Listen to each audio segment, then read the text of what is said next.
postpone them until Monday if you prefer. Okay. I didn't have time. No issues whatsoever. I printed off 44 pages, but I went to print the agenda for today's meeting and I hit print and I didn't realize there was 12 pages. And I was like, oops. So our printer got a little bit of a workout. And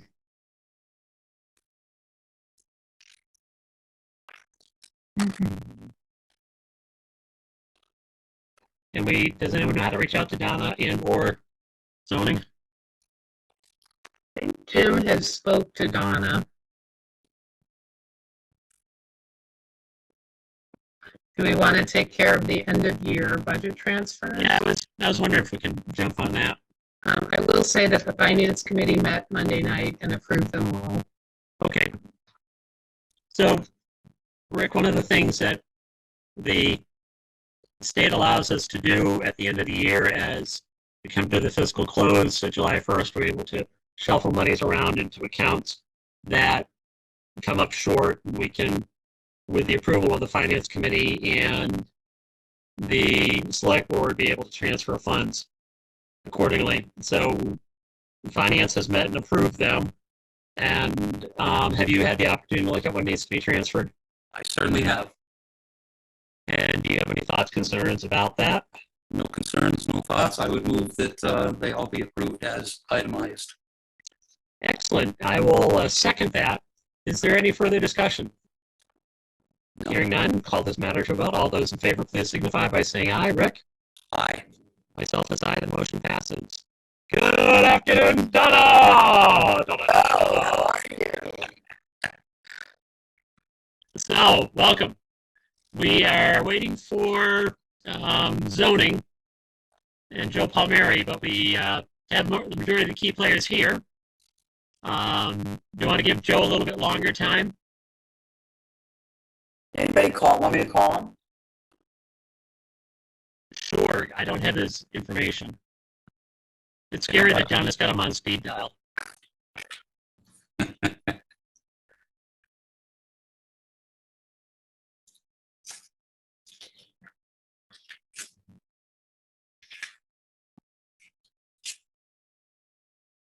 While we're doing that, any other business? Rick, you had seen the request. Hi, are you joining us?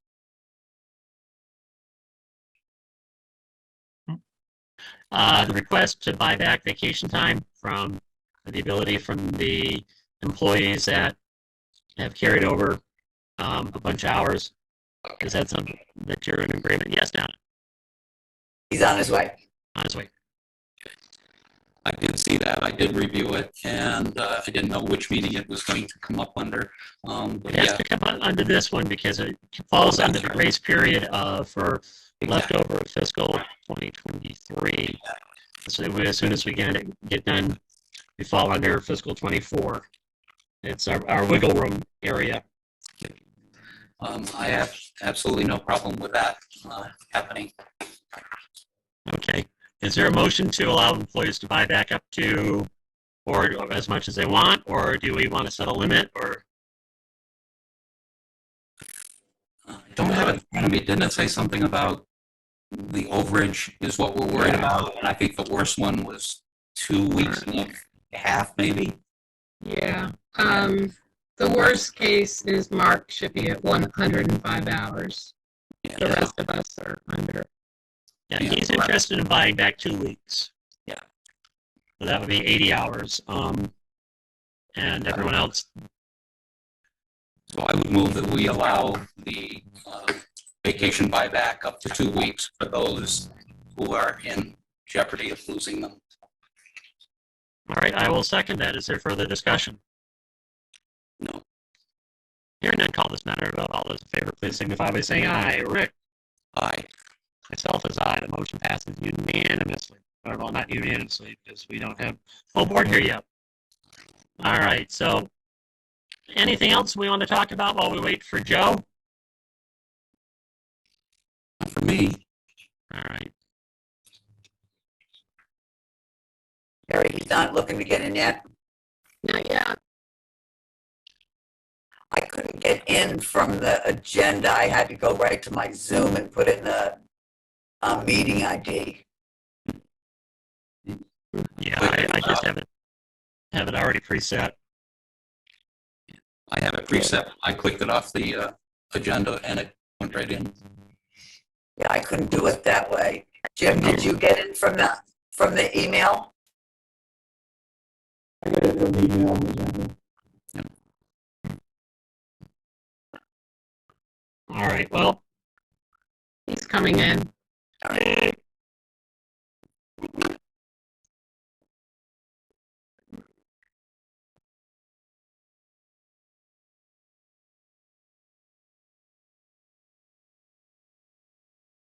Joe, are you there?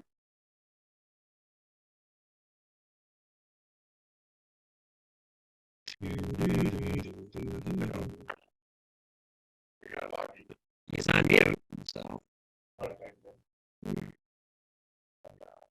hey, there's Joe. There's Joe. All right. Well, welcome. Oh, Joe, can we hear you? Can you hear me? Yep. We're good. All righty. So, primary reason for this meeting was under appointments. We have Attorney Donna McNichol, Esquire. I see we have Attorney Richardson, Esquire, here as well. I'm sure he's representing Skalski's and Catamount, something or other. Is John here? Yes. Well, he was. Oh, You scared him. it's good. Not here anymore. Well, it says there's 8 participants and I see 6 of us, so. There's 2 down below. Yeah, scroll up. Jay Goodgeon and Falls Cable. Well, anyhow, so we're here to talk about the usage of the Mohawk Trail properties, Myaskalski's, and what's now again called Duck Pond by Gary's, in regards to zoning and their compliance with Mass General Law, and we're looking for guidance from our building inspector as well as our beloved town council, who is all knowing and all full of wisdom. Yeah, right.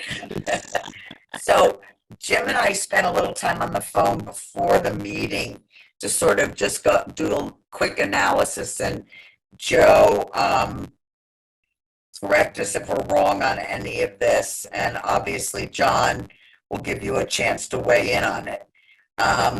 Let's start with Todd Gary's property. Todd Gary's property has a food truck serving pizza, an antique store, and there's an issue about flea markets. We'll get back to the flea markets. The Shelburne zoning bylaw section 4.1.1 very specifically says that there's an exception to 1 principal use per building lot. If you're in the commercial district, which this property is, you meet all of the dimensional requirements, and I don't know whether this does or not, but I assume it does, but that needs to be checked. Then with a special permit from the Zoning Board of Appeals, you can have more than 1 principal use. Jim and I looked at the food truck issue. Probably a little bit of fitting square peg in a round hole, but we think it probably falls under food service other. The definition sort of suggests it needs to be in a building, but it doesn't say that really specifically. And it does talk about having any restaurant or food establishment, and I guess a food truck could certainly be considered a food establishment, which offers clients the opportunity to purchase food, meals, drinks, sit-down counter, or where customers sit down at tables. And from what Jim told me, that around the food truck, there are like picnic tables to sit at. So, I think that probably Todd Gary, with a special permit for the food truck, could consider him having a food service and an antique retail store at that location. Mike Skulls. If I could just add in that the girl running the pizza place filed for a hearing for special permit, but we didn't accept it because there wasn't enough information on it. And at our last meeting, which I believe was in either May or June, she said, well, I'm going to go back and file a new request, and we haven't seen anything yet. Well, she needs to do it. What we're basically thinking about a letter coming from the building inspector that will outline at the end. But the letter to Gary, of course, would basically say that, you know, in order to have a second principal use, you need a special permit. Appears the food truck falls under food service other. And as long as your property meets the dimensional requirements of Section 5 of the zoning bylaw, you can apply for a special permit for the food truck. Leaving aside for a minute the flea markets, which is a bigger deal. For Mike Skalski, he's got a special permit for the restaurant. His two-family, as far as I've been informed, is grandfathered. It's been there along with the retail for some time. I'd like some evidence of that. But we know the retail's been there for a very long time, and I have no idea how long the two families been there. So if the retail's by right, if the two family is grandfathered, he's already got a special permit for the restaurant. So it seems those three uses are legitimate, and we would send a letter accordingly regarding those. So that gets us to selling either your own merchandise, consignment merchandise in a tent, which is separate and distinct, in my opinion, from a flea market where you're bringing in vendors. Are there sidewalk sales in Shelburne? Do other retailers sell their stuff outside? Only during special events like Moonlight Magic. That's the only time. So then I think that's exactly what the letter would say. That for retail sales outside, it would have to be in conjunction with one of the special events the town of Shelburne holds that allows retailers to sell items outside. Otherwise, they need to be in an enclosed retail space as provided in the zoning bylaw. So they can't just set up tents on their property and sell even their stuff outside unless it's connected with one of those events. That Can I interrupt you 1 minute? Sure. Just a point of clarification on that food establishment at Skalski's. That permit was issued to James Bragdon. And 2 years has gone by since it was issued, and he never used it. Well, it's used now, isn't it? No, It's not being used. never used it. Oh, the restaurant permit for Skalski's not used, and he's not using it now? No, he's not. So, Joe, did you very specifically limit that to Bragdon when you issued it? Yes, we did. All right, so then Jim Hawkins, the letter will need to say that that special permit has expired, and that there shouldn't be any restaurant or other food service other on the property without applying for a special permit. Correct. I have a follow-up question, Donna.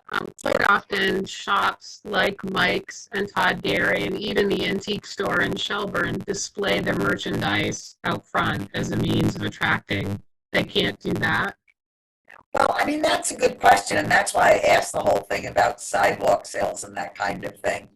Because, you know, I've been shopping in Shelburne, and I know that some of the antique stores have stuff outside. I know it draws me into the store. So, you know, I guess it's really a question of degrees. I know the duck pond has merchandise outside. They've got that really nice sleigh or hoe or whatever, tractor, whatever it is out front, that they have, and some other merchandise. And I think that's similar to the antique stores in town. Setting up a tent and having merchandise I think is a, a step too far. I think that's, going from similar advertising to actually retail sales outside. And the bylaw very clearly allows retail store buildings. And a tent's not a building. So I think that in order to allow that kind of thing, and maybe it'll be part of the bylaw change that we may want to talk about. But for now, I don't think they can set up a large tent and have merchandise outside in front of the store, bring people in, that kind of thing like we allow in the village. I think would probably be permissible, but I think that you're going from quantity to quality when you go from 5 to 10 antique items out in front of a store to bring in customers to an entire tent set up with tables and merchandise. I mean, there's issues around, are the tables far enough apart for handicap access? Does the tent need to be inspected? Are there any fire issues? How many people can be under the tent at any time? I mean, that's when you start running into those kind of issues that are health and safety issues that I think start raising concerns about that. So you understand, Mike has to go through extensive licensing requirements in order to have that tent. Wait a minute, but Mike has it. Mike, I understand Mike's gone through a promoter license, John, but there's no provision in the zoning bylaw for flea markets. That's why I've left off that until the final discussion, because that's, I think, the biggest problem we have. I'm just referencing the issue of the tent. They are regulated in Massachusetts, and he has to have a special license. I don't know. There's some board out there. I don't have a copy of it. Well, it's the promoter's license, and I get that. No, it's not. It's a totally different Jim, thing. are you aware of any tent regulations? Permits for tents. Pardon? Go again, Jim. What's the question? Tents. John is proposing or stating that there are significant amounts of rules and regulations and licensures that have to be required for tents and operation under mass building codes or safety codes. Are you aware of those and such? Yeah, I am aware of those. Yeah. And John, Yeah, go ahead. go ahead. Sorry, go ahead, Bob. Sorry. No, do they go through your office or do they go through a Commonwealth's office?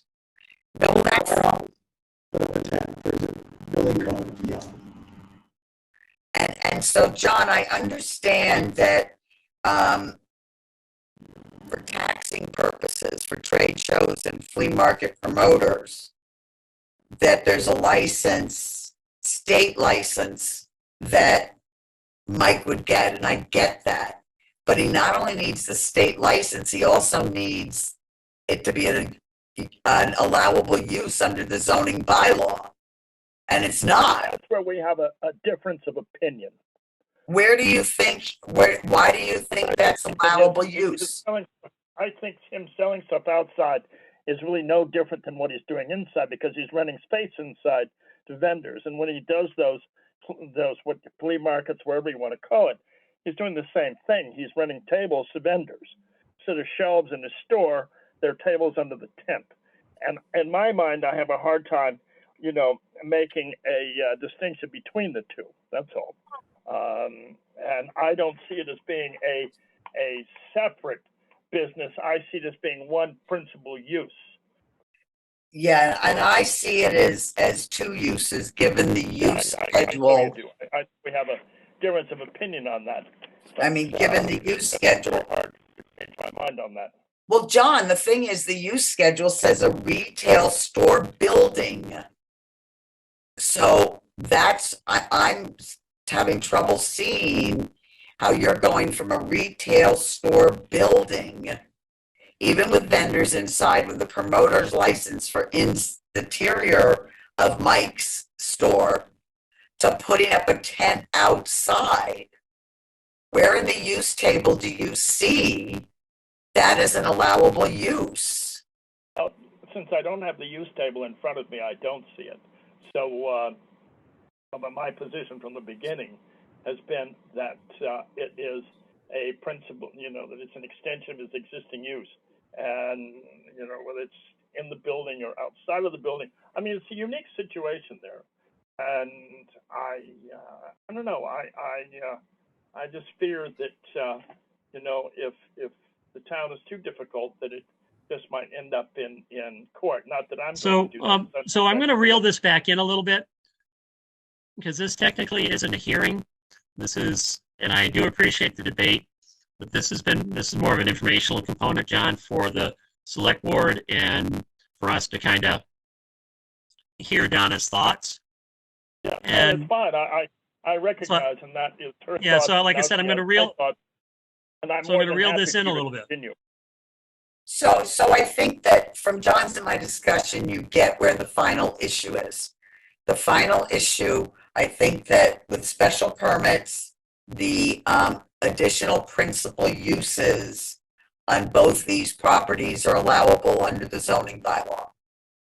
But I think that the law is really clear that if a use is not in the zoning bylaw, it's not allowed. And the case law is very clear on that. And I think that where John and I really disagree is that I don't think having a zoning bylaw that says you can have retail in a building as a permitted use extends to having retail in a tent outside on the property.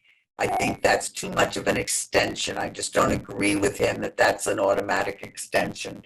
And so I think that's where the issue is. And so the question for the town of Shelburne is, do you want to allow these flea market type outside vendor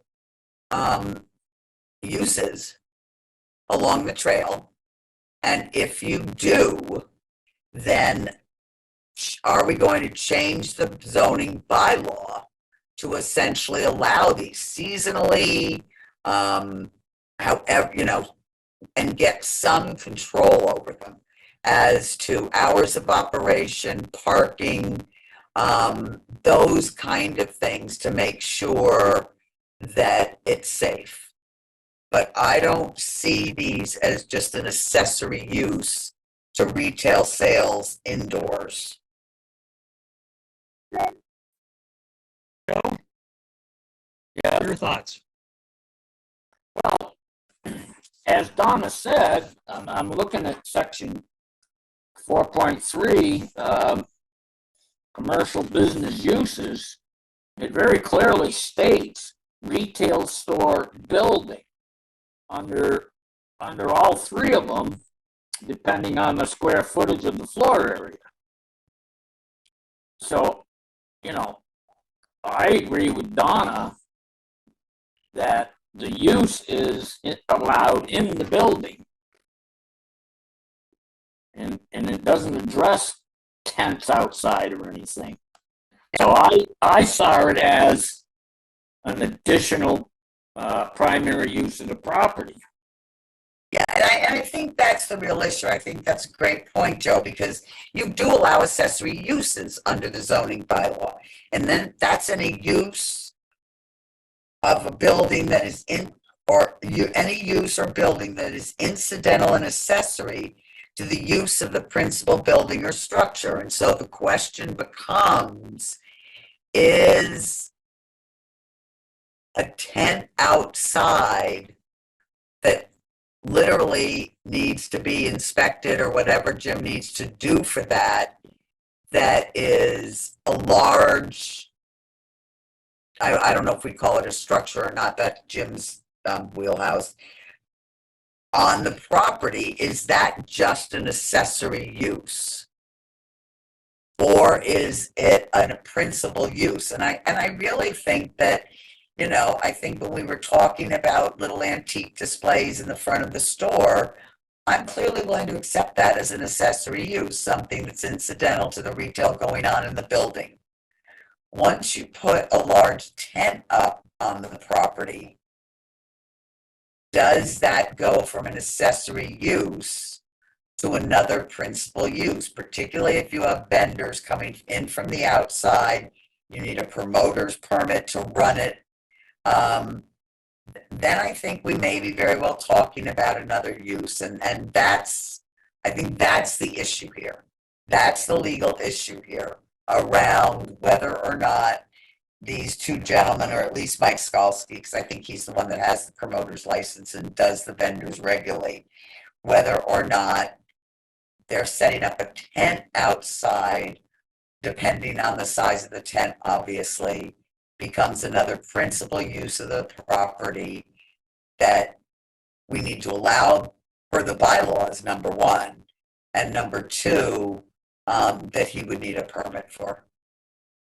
So, to throw the Shelburne Grange under the bus a little bit, but you look at other events. Shelburne Grange Fair occurs once a year, and during that time at Fellowship Hall, they have vendors come in. They'll sell dog clothes and maple syrup and things of that nature.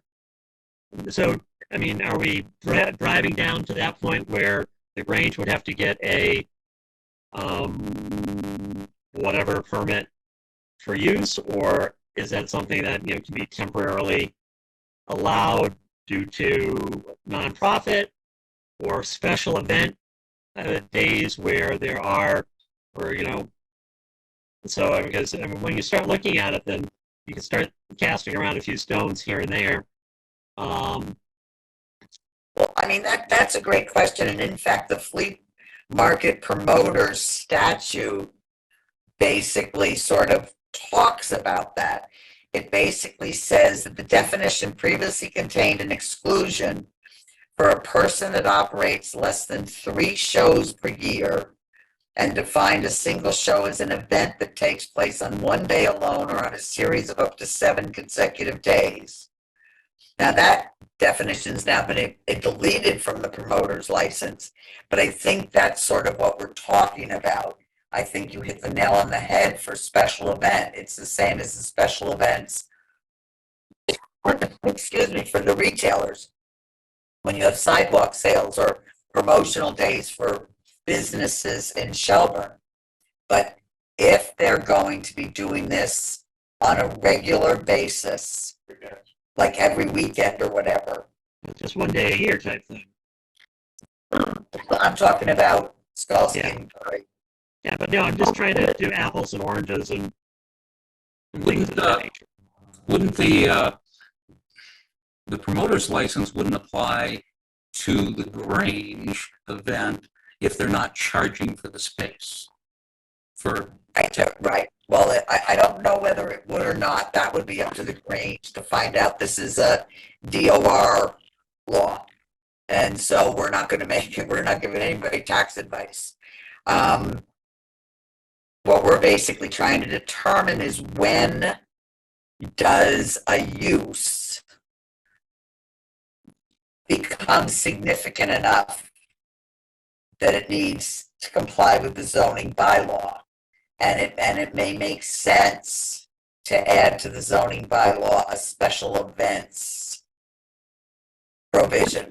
Would it make more sense to put it into the town's bylaws and request that a permit from the Board of Selectmen be obtained? Otherwise, it's a long process to go through a hearing with the zoning board.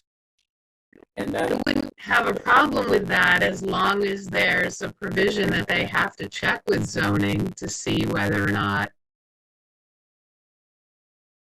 it fits into zoning bylaws. well, so now that raises the issue, can the tent stand between the periods of time the special event isn't going on? Well, I mean, there's just no reason why, I get what you're saying, Joe, but if everybody wants to allow Mike and Todd to do this, and to promote the business, but to do it in a way that has the public health, safety, and welfare in mind, around parking, around the traffic on Route 2, around the size of these events, how often they can occur, any of those kind of issues, then certainly we could just have a special events provision in the zoning bylaw. The select board can give the permit. I mean, I have towns where select boards give special permits. There's nothing in the law that says the select board can't give the permit. But it would basically have a provision so that they could be somewhat regulated. I think that both Todd and Mike have to understand that it's not that we don't want them to be able to do this, but it can't be done without any regulation. There's got to be a place to park that's legitimate. Can't have, customers running across Route 2, on heavy traffic times. And I will say that Mike has done a lot regarding to accommodation and for parking in that area. And on Memorial Day weekend. Yeah. Yeah. And that corner over by Corwin and Shelburne Road between his location, Coffee Roasters, Hager's, it's a hot where there's just, it's almost, it's two different variables. Right. And I agree, it's not that we don't want these things to happen, we just want to make sure it's safe and understood. Now, Jim, is there an articulate case that a tent could be, such as that type of structure be articulated into a building? Because, depending upon, I haven't looked at his tent, but like metal frames and structures and cement blocking and things, is there a difference between pop-up canopies versus a substantial covering that is almost year-round use? Well, it's still a tent, but even though Mike's is a metal frame, it still has a plastic covering, and it's still a tent. And it's not supposed to be up year-round either. Okay.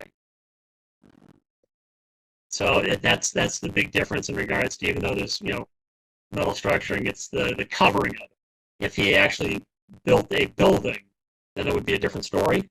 Yeah, definitely. Yeah.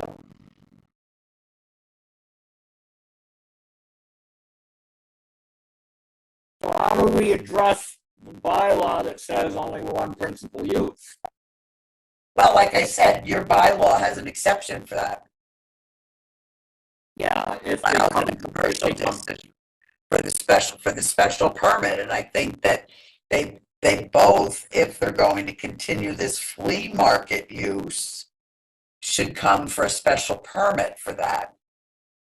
The problem is, I'm not sure the bylaw really provides for a flea market. Has anyone looked at the sample bylaws that were from Brimfield, and do you think they're suitable? I haven't looked at those. They're pretty inclusive. I looked at them a long time ago, but I don't remember everything in them now.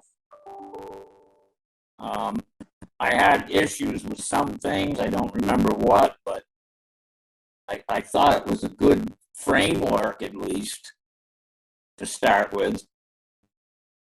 Yeah, no, I mean, there's no point in reinventing the wheel, and we know that Brimfields are huge. Their flea markets are, they're known for their antique flea markets, and they're huge, and they do them all summer long and into the fall, and have major, attendance. So, starting there and seeing if we can pare it down to make it more reasonable and be part for Shelburne makes a lot of sense.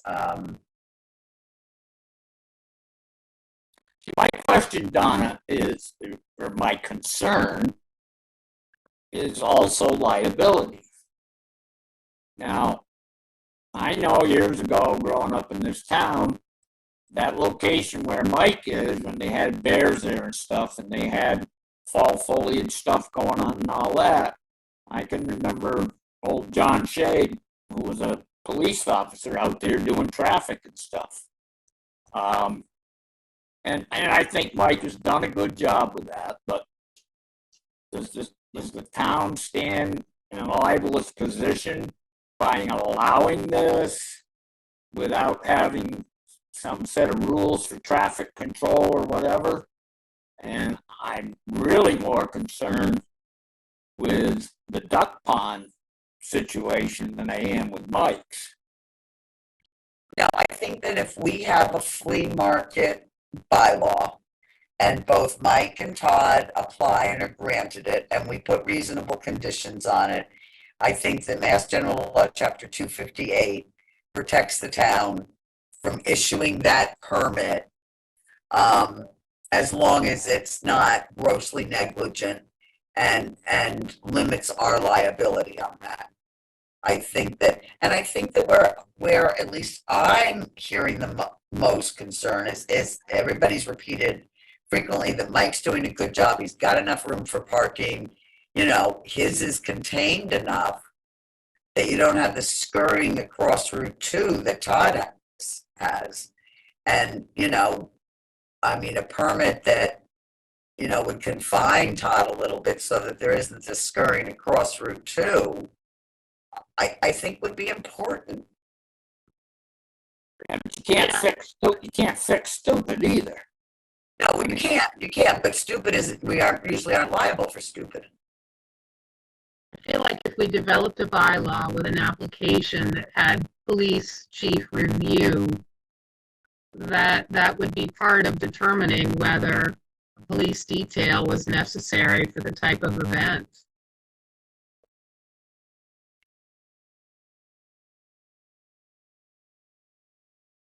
I think the general consensus at this point is that some form of bylaw has to be developed. And then it's just, what do we do between now and the actual passing of said bylaw? And, you know, we have two businesses that are kind of looking for some form of, lack of better words, looking the other way, or temporary going, oops, type thing. It will come next year. This is what you got to play by. Our bad at this point. You know what do we do between then and now? I guess is also going to be the next level of topic. Because I'm sure, you know, once we have something developed, most of them, if not all of them, would be able to, you know, fill out the permits and such, and have, and you know, as long, you know, have them issued within reasonable requirements. But it's like, now what do we do between then and now? Yeah, and I think that, you know, Jim and I discussed that as well. And I think that a letter from Jim basically outlining, like I said, you know, what the zoning bylaw says, how they're, you know, that Duck Pond needs to apply for the special permit for the pizza place, that the antique store is fine, Mike Skalski, that is two-family, is probably grandfather. To be great if he could let us know how long it's been there, that clearly his retail is by right, clearly Gary's retail is by right, that his special permit, that Skalski's special permit has expired. And then basically say in the letter something to the effect that we believe that flea markets are not accessory uses and are developing a bylaw so that as soon as it is developed, they can come in and apply to get a permit to run the flea markets. I think that, to be perfectly honest, Jim and I have taken the approach on more than one occasion, particularly in Shelburne, that remaining, as long as people are willing to work with us and proceed with us, along the lines that we've outlined, then we don't necessarily shut down businesses to get there. You know, I think that you know, we've had success in the past in basically telling people where we think they're violating the zoning bylaw, tell them how we're planning on fixing it, or how they need to fix it, and that moving forward, as long as they're showing a good faith effort to come into compliance and working with the town, we're not shutting down businesses. Let's be honest. If Jim and I enforce the cease and desist that was sent earlier in the spring, we'd be in court and we'd be enforcing it next summer or next fall with the way the courts move. Unless I got a restraining order or something to shut them down, and it's not even likely the court would give me that. So the truth of the matter is that's the reality of the situation, and I think the more Todd and Mike work with us on safety issues and basically what the bylaw looks like, and in good faith coming in and applying for it and getting what they need to operate those businesses, then I think that that we can all move forward on those grounds. I think it shows that the town's working on it. The town's concerned about the safety. They're addressing the safety issues, but it takes some time to get all the ducks in a row. Because the duck pond doesn't have the state licensure, I would think that they would not be allowed to do flea markets, that they would have to stay with their retail and their food and work on a special permit. Where does he even do the flea markets on that property? It's special events, I think. He sets up tents in the parking lot on the neighborhood party. What? Yeah. Yeah, the parking lot. Todd needs to come up with a better plan somehow. He can't take up his parking for special events, knowing that the only place people are going to park is at Coffee Roasters, Hager's, or the old ATM lot, and at Tippin' Pot, and be crossing Route 2. That won't work. I've been led to believe that the duck pond does not have a promoter's license, which is needed to sell space to vendors, even within the confines of your building, which Mike does have. And that's correct. And he's operating that way. So he's out of compliance with that from the get-go. I believe that's accurate. Even in the confines of his current building. And the letter will say that. If he's going to have vendors in his building, that he needs the promoter's license pursuant to General Law, Chapter 62C, Section 1, in order to do that. He has dozens and dozens of vendors in there. Mike or Gary? Both, but Gary. Mike's got the license. He's got the promoter's license. Yeah. But Gary doesn't, and he has. I've never been into duck pond. I've had tours of Mike's place. Yeah. No, I know multiple people who have booths there and who pay the monthly fee. And so that shouldn't be happening without that promoter's license either. Well, I mean, he's running into all kind of tax liability.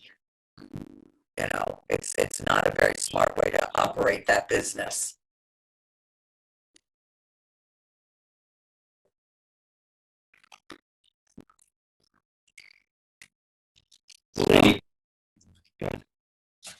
The agenda email that you got for this meeting had attached to it the Brimfield general bylaw, and it is town general bylaws. So, I mean, I've read them in advance for this meeting, but if you guys want to look at those for future development, that's one thing. It certainly would need modification for the town of Shelburne. And it's a general bylaw. It's not Correct. Yeah. Yep, it's attached to that email. It's a PDF.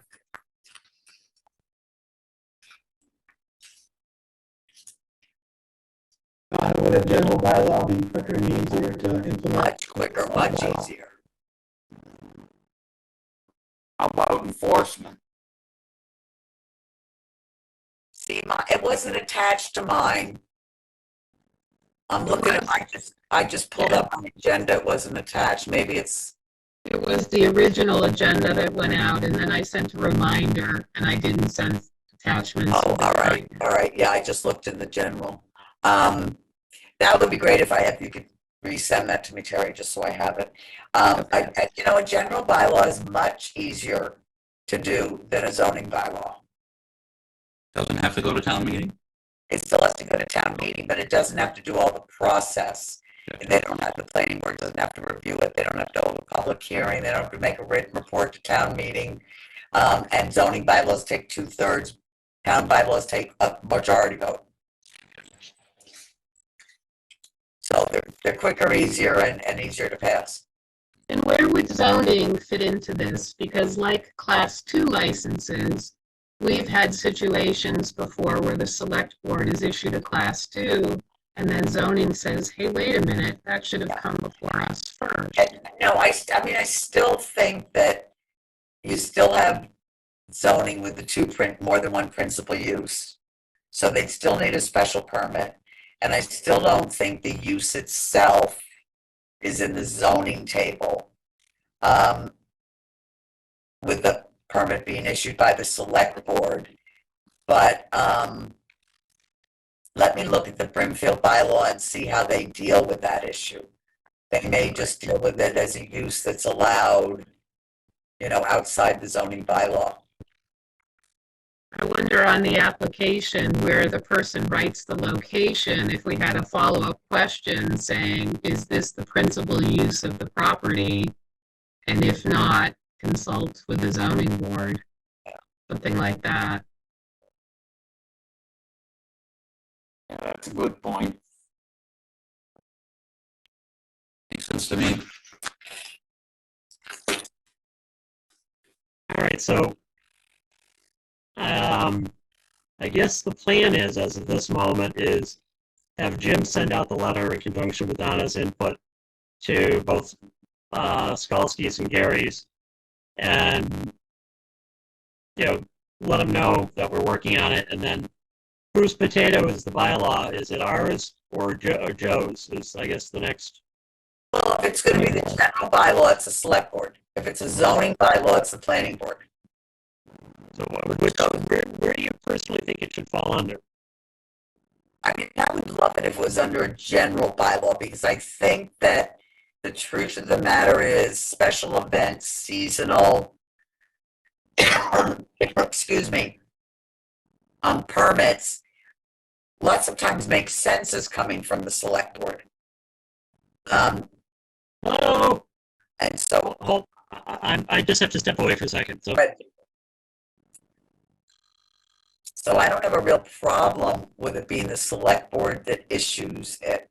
But I think that that's really a discussion for the ZBA, the select board, and the planning board to determine among the 3 boards who has the biggest comfort level with issuing this permit.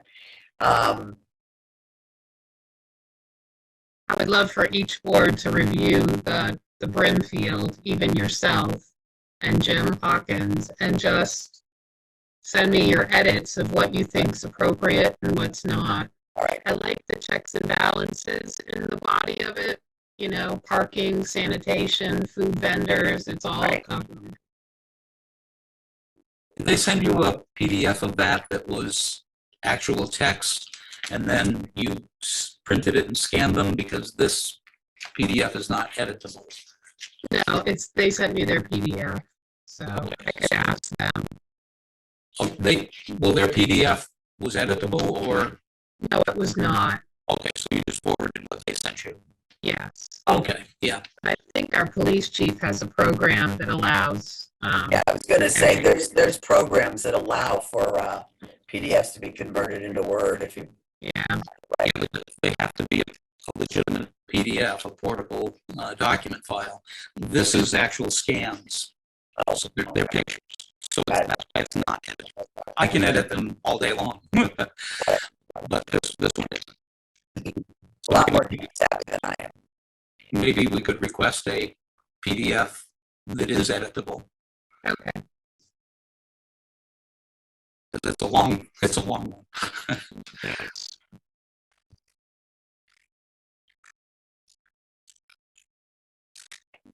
Well, I can recirculate the document, give everyone a window to review, and then maybe we could have a follow-up meeting just to discuss the bylaw language and application. I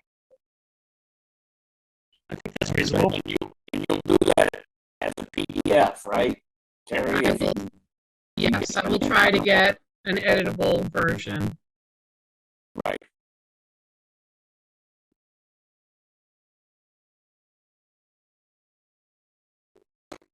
So I don't believe we're in any need of a motion at this point. We have a plan. Is that correct?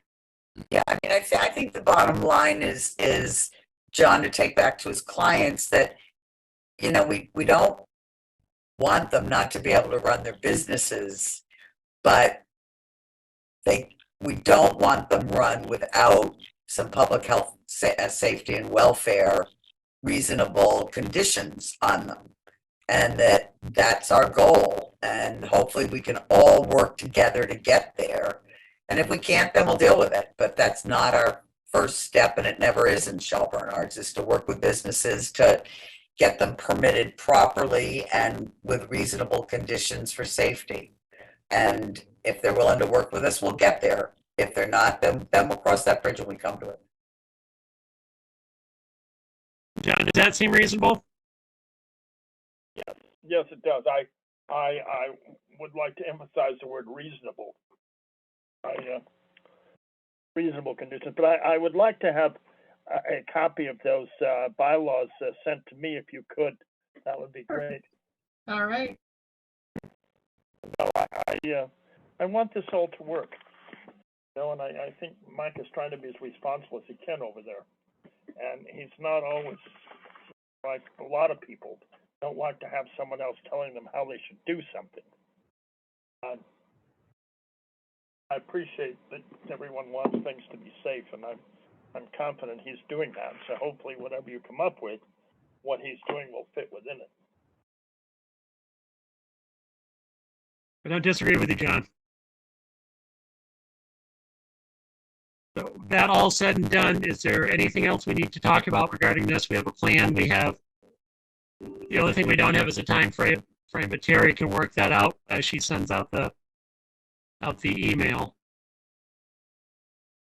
I'd definitely like to bring it before annual town meeting. That should be plenty of time. Yeah. Is there going to be a special in the fall?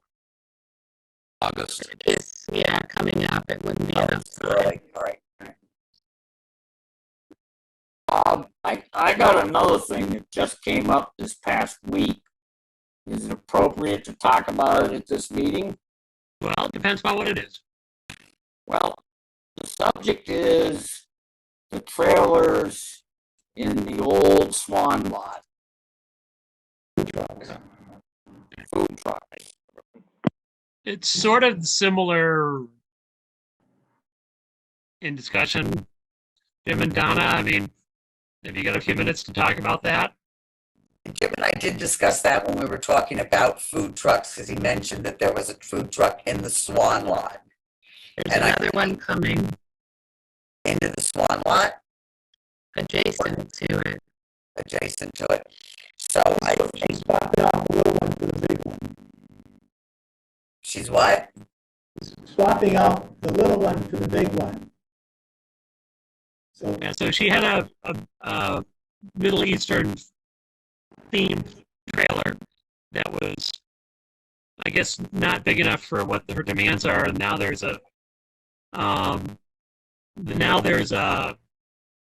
Like a 35 25-foot trailer in there with, you know, full kitchen and things of that nature.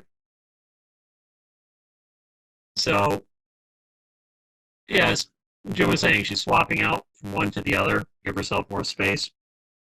And what district is the Swan lot in? It's downtown, right on Bridge Street, right across from Main Street. So it's village commercial, Yes. not village residential, but village commercial. Yep. Yes, village commercial. All right, so under the zoning bylaw,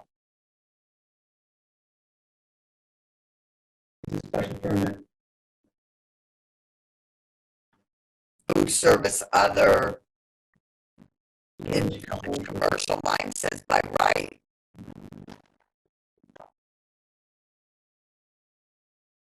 Yeah, that's correct. Village commercial by right. Yeah. So if we accept, and Joe, make sure you read the food service other definition in the zoning bylaw. But if everybody agrees with what Jim and I believe, that the food service other in the zoning bylaw would cover a food truck, then that food truck in the Swan Lot as a principal use one would be allowed by right. She would still need Board of Health inspections for the kitchen and for food service and all of that. But the use itself, now I guess the next question becomes, what are the dimensional requirements of the Swan Lot for a principal use? And is that an issue? Well, it's a non-complying lot to begin with. Now, the owner of the lot came to the zoning board a few years ago with a combination use commercial residential building. And I can't remember exactly what we issued her. I know we issued her a special permit. We may have issued her a variance. I can't remember. I'd have to go and look. But we've never taken up the use of it as a restaurant or a food service. And I've been getting a lot of complaints on this. I've had 3 or 4 calls in the last week about it. And, is it an appropriate use right where people enter town? So what are the complaints have been, Joe? The visual looks.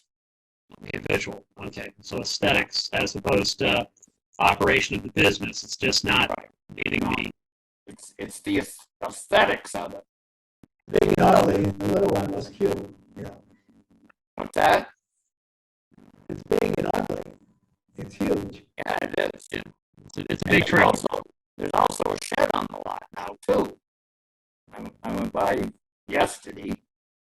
There's a small food service trailer, a shed, and a large food service trailer. Where's this? The same lot. The savings bank and the Arms Life Lot. used to be a big old Swan building. Which is an all great building. It seems to me, at the very least, that it may be a legal non-conforming use. It may be an illegal non-conforming lot. So I think that has to be determined first, and whether it can even be used like that. If it's a legal non-conforming lot and there's been a change of use, I believe under the bylaw, then she'll need a special permit to do what she's doing. Then Joe could control a little bit the look of the lot, how many things are on the lot, and that kind of thing. So first things first, we need the dimensions of that lot. We need am I muted? Oh, we need whether, do we need to know the dimension of the lot, whether it's a legal non-conforming lot, and if it's a legal non-conforming lot where there's a change in use, 40A Section 6 applies. Well, it's a non-conforming lot. Now, I'm not quite sure the definition you're using between legal and illegal, but there hasn't been a building on it for, I don't know, I'm guessing 8 years. Longer than that. It may just, I'm not sure it's a legal non-conforming lot anymore then, Joe. It's not. Well, The building, no, it's gone. You know, if the building's been gone that long, I don't think it's a building lot, and I don't think it can be used for anything.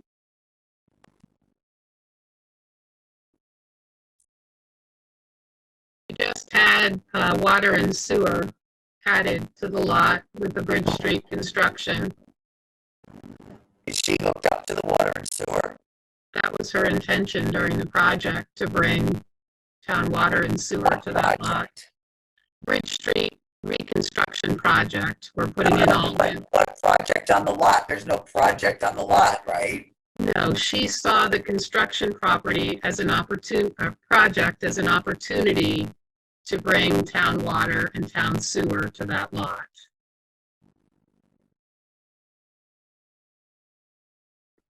And she came before the zoning board several years ago, and we issued her permits for a building, which, like I said, I'd have to go back in the file and look it all through, but it was commercial on the first floor, residential on the second floor.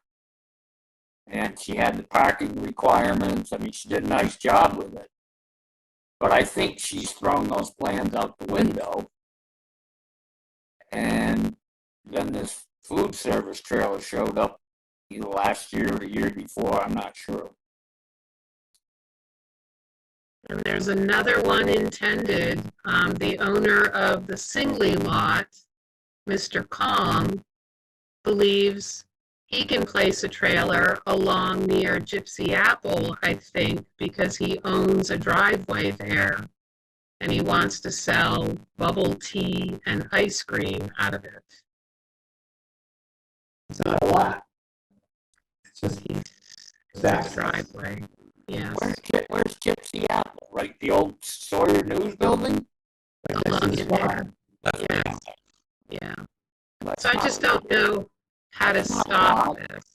Well, I think they get stopped by telling them that they have to go to the zoning board of appeals. I did tell and the see owner. And see if they're entitled to a permit to even use the lot in that manner. Yeah. And it sounds to me like she may be. Sounds like he doesn't even have a lot to do it on. And if he doesn't have a lot to do it on, then we're back to 4.1.1. We're in village commercial, but he won't meet the requirements of section 5, which is the dimensional requirements for a lot. I mean, that's where he's going to run into trouble. If his lot includes the Gypsy Apple or one of the other stores right there, and he just wants to throw a trailer in between them. His lot, I don't know that his lot's even going to meet the village commercial requirements for a lot. I will let him know that he needs to talk to zoning. Yeah. Because it sounds like he just wants to park it in the driveway. And basically it goes to the driveway and then into the next lot. Yeah, that's why we have zoning bylaws. right. You know, we seem to be going down a path in town that I'm not sure is a good path.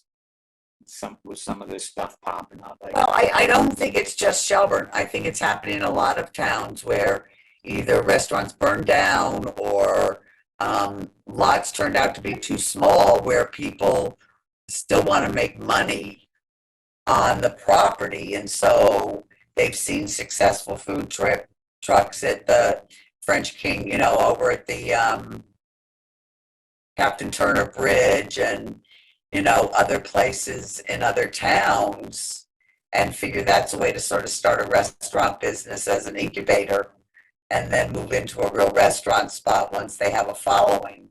I mean, look what Tito's did in Greenfield. They started in this Sandry parking lot. I don't even know how they were able to be there. And now have a very successful, you know. Brick and mortar. Yeah. But without any zoning, without any permitting, it's a real problem.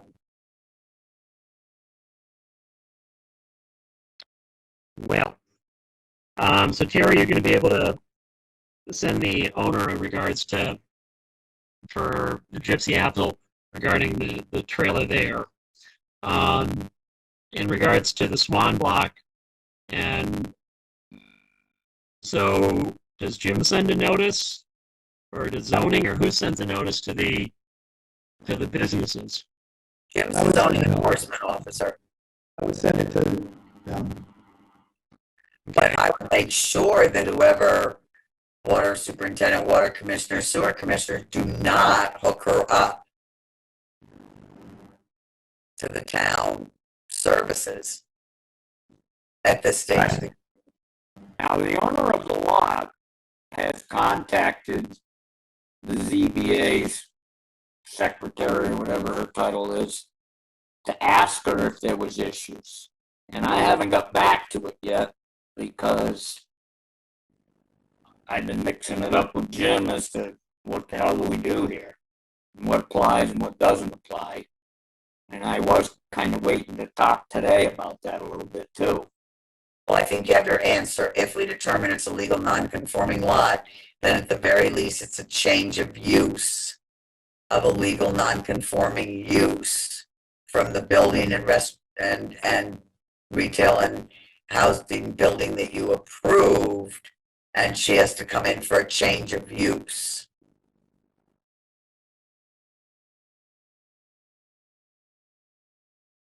What if it's an illegal lot? If it's an illegal lot and nothing should be done on it, then they never should have given the permit for the retail and housing. And they probably shouldn't give any further permits for that lot. Well, I heard you just made a $50,000 investment in that trailer, so. The grandfathered lots are legal non-conforming if they're vacant. Once you've built on them and then something's been torn down, they lose that protection. And that's what I'm concerned happened with this lot, where it was probably a legal non-conforming lot, but because whatever was on the Swan lot got destroyed, that's when it became, if they'd done something within the 2 years of fire destruction, whatever, they would have been able to rebuild. But once that time goes by, it's gone by. It's the same thing we ran into with the King lot next to the school for all the tax taking and stuff. Well, we ran into that same issue with the Singley lot too. Right. Exact same condition. And, the board approved the plans for that also. Basically because it was the board's feeling that it was good for the town to use that valuable commercial property for something. But also that was falling within that 2-year grace period. Right. As opposed to, because they tore it down and then was presenting the plan to rebuild on that footprint. As opposed to the Swan Block where that building's been gone for over a decade.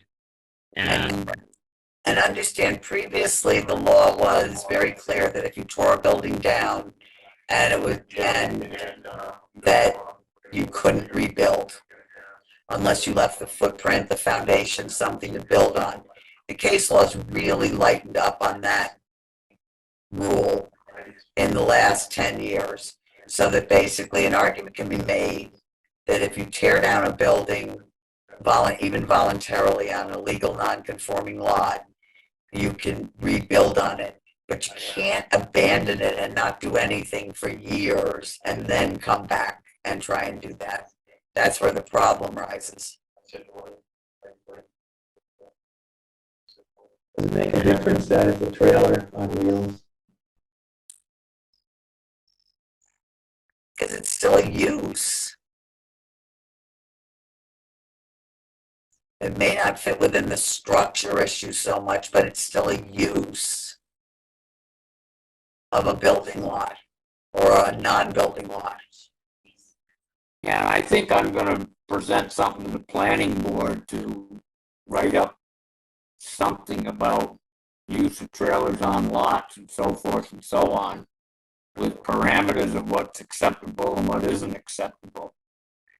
Because, especially in that particular area where people are coming down the hill into town, there's the information center, the library, the bank, and the beautiful village. And you got an old dilapidated trailer sitting there. After all the money that the town's invested, to me, it's kind of a kick in the face.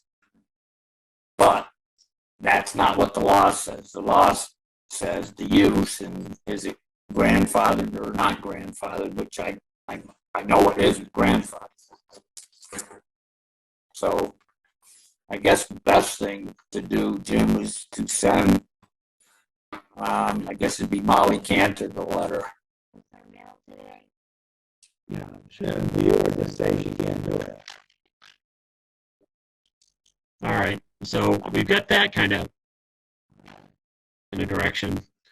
Terry, do you know if the water and sewer have been connected yet, or do we reach out to the fire district to say, hey, hold off? I spoke with the son on Monday or Tuesday, and he was just seeking contact information for who to touch base with in order to make connections. So I would say it hasn't happened yet. Okay. And it's all paved and the sidewalk's going in now, right? Yes. You Correct. have to rip all that up again.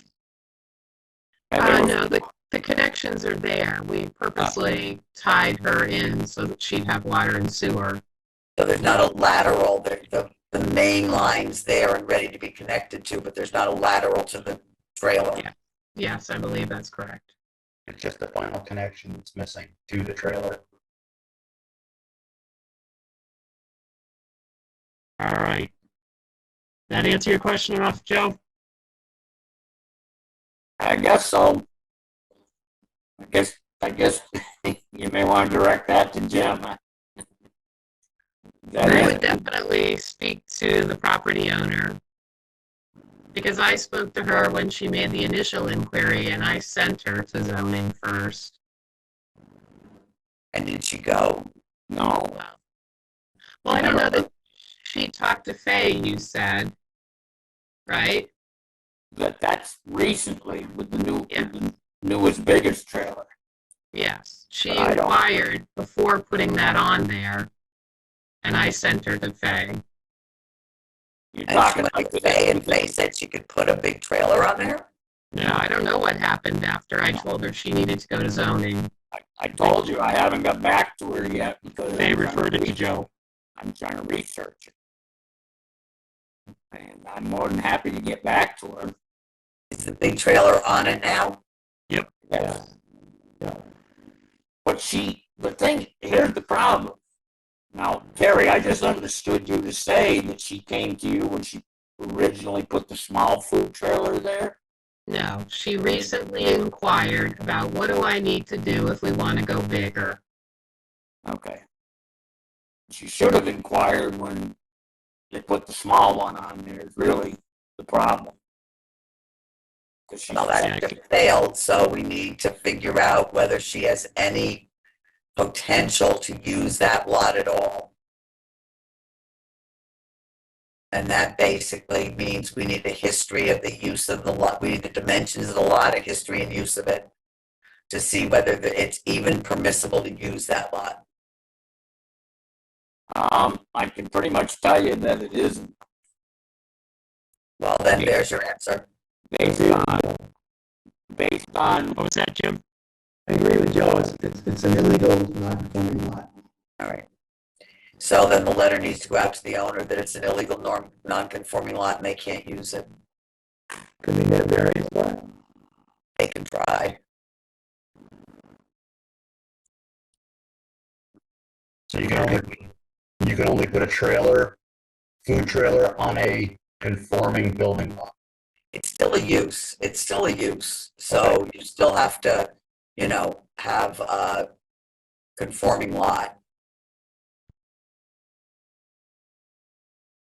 Unless maybe you had a non-conforming lot that you had something on and it was destroyed by fire or something like that, and you came in and got a permit to do that and continue the use. So you did it all within the grace period. Right, exactly. which I believe has been up to 3 years by the Commonwealth. I think you're allowed to up it to 3 years, but I think it's determined by the zoning bylaw. I don't think it's been specifically up to 3 years, but I'll have to look at that. I don't know whether it was discretionary per town, but you could do it up to 3 years or whether it was mandatory. Jim, do you know? I think it's 3 years, but in this case, it's been a decade, so for this situation, it's not applicable. So, all right. we've kind of wandered way off again. Yep. We're good at that. Yeah, I mean, you just provide so much information. We just get lost in all your. Go down those rabbit holes, you know? Yes. Before we wrap this up, could I bring up one more thing? And it was triggered by the conversation of sending the food truck letter to the owner of the property, not the food truck person. In the case of the duck pond, it's my understanding Todd is not the owner of that property. Oh. That it's my understanding the owner is still the, I forget her name, ran the, oh, I should know her name. I'm sorry, I'm having a blank. But it's my understanding he is not the owner of the property. So should the letter go to the owner of the property if that is in fact the case? And not We'll send it to both. okay. No, I didn't know that, Rick. Pretty sure. Why is she still holding the mortgage then? It's pretty, as I understand, the words loosey-goosey were used. So I don't know that it's a mortgage. I think it's kind of a rent to own kind of thing, as I was explained. But again, I'll call that hearsay, but it's worth looking into, I think, to protect ourselves, to make sure the letter goes to, in fact, the owner as well. Yeah, and I don't think it hurts to send both to the owner and to the tenant, however they define themselves, just so everybody's on notice. Okie dokie. So we're gonna open up a can of worms on Bridge Street with that letter going out, which will cause a bunch of outcry and things, but at least if we give the notice to the folks, like, sorry, this has came up, we had the opportunity to, we had our town council captive for a little bit, so we picked their brain, and the results came back not positive, based on, some complaints that were received. Yeah, so is that reasonable? Yeah, we'll just put the spin onto the town council. Okay, Donna, here comes the boss. That witch is at it again.